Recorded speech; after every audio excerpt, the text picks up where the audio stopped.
Hello and welcome to The Globe, a show that brings you all the headline stories in South Africa and delving deep into issues beyond our borders. I'm Lulu Gabu. Thank you for joining us. On to our top story. Cameroon voted on Sunday in a presidential election marked by deadly violence in the country's English-speaking regions. These forced officials to cancel voting in at least one affected area over security fears. Cameroon has been rocked by a separatist insurgency from within its Anglophone minority, who number around 5 million since last October. After voting got underway at 8 this morning, security forces shot dead 3 suspected separatists who had allegedly fired at passers-by from a motorcycle in Bamenda. Gunfire was heard in the town throughout the day, and a car belonging to the state-run Cameroon Tribune newspaper came under fire. The army confirmed that voting could not be held in at least one district of the southwest Lisoko village. Poll closed at 5 p.m. GMT. Cameroon's President Paul Biya and opposition candidate Joshua Ossie cast their ballots earlier today. Heavy police and military contingents patrolling polling stations. The country that has suffered Boko Haram insurgencies is now plagued by its own internal strife. An uprising in which the northwest and southwest are rebelling against being forced to use French has left tens of thousands displaced as the government cracks down on protesters. In his campaign, President Biya blamed separatists for the crisis but acknowledged their grievances. There is still room for hope. There is still room for hope. The country is going forward and will continue to go forward.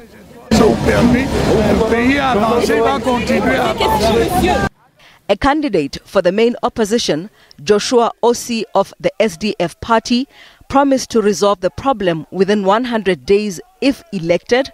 He said he would return the country to a federal structure where Anglophone regions would use English and Francophone regions would use French. The message is that change is possible. I have no doubt that it will be done. Je n'ai absolument aucun doute que ça sera fait. 6 million Cameroonians have registered to vote at 3,500 voting stations around the country. Biya is widely expected to win another 7-year term, even though the opposition attempted a coalition going into the poll.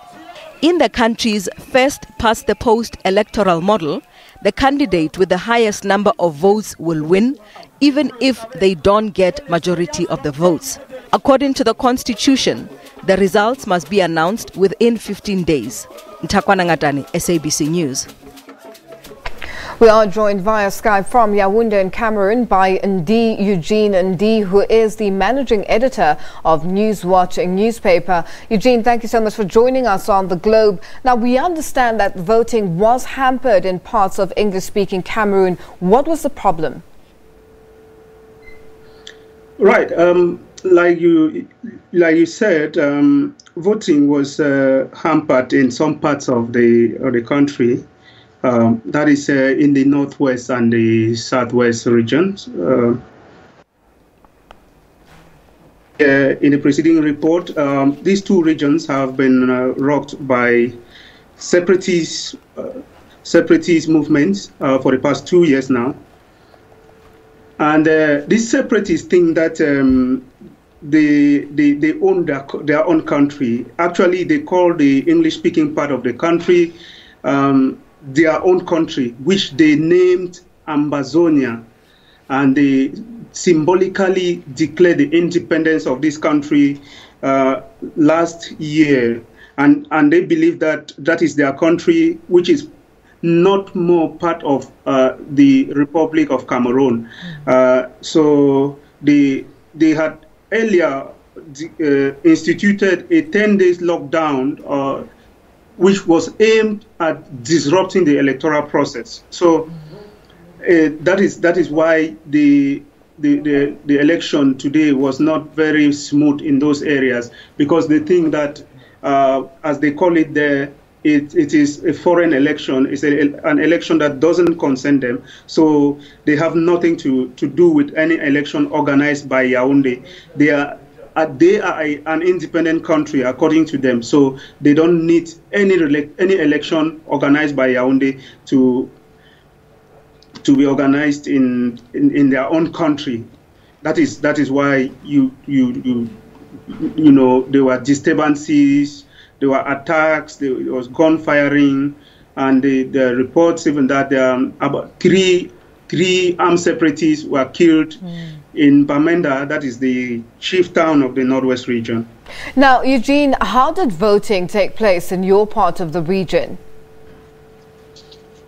Well, in other parts of Cameroon, it went on smoothly. There was no major incident. The Director General of Elections has just spoken to the press about the conduct of the polls. The Minister of Territorial Administration, Minister of Interior, if you wish, is about now also talking to the press about the conduct of the elections, and from all the declarations, there's no major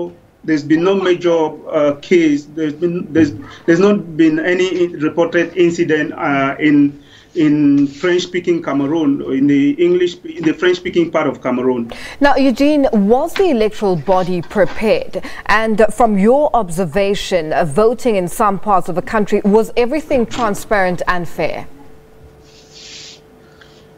Well, that's quite a difficult question there. I visited about 60 polling centers, that host polling stations. And in every center I visited, I did not spend more than 3 hours.